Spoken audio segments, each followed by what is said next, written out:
Triple ইঞ্জিনের সরকারে সামান্য বৃষ্টিতেই জলমগ্ন উত্তর চরিলাম বাজার সংলগ্ন ৮ নম্বর জাতীয় সড়ক। ফলে যানবাহন চালক থেকে শুরু করে ব্যবসায়ীদের নানান সমস্যায় পড়তে হচ্ছে। স্থানীয়রা জেলা শাসকের কাছে একাধিকবার রাস্তা ও ড্রেন সংস্কারের দাবি জানিয়েও কাজের কাজ কিছুই হয়নি বলে অভিযোগ। মঙ্গলবারও একই চিত্র উঠে আসে সাংবাদিকদের ক্যামেরায়।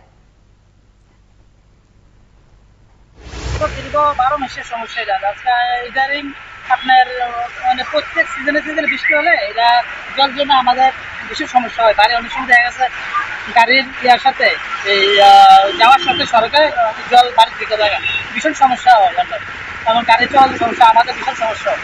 এই জায়গাটার নাম কি? উত্তর চলিলাম সৎসঙ্গ আশ্রম।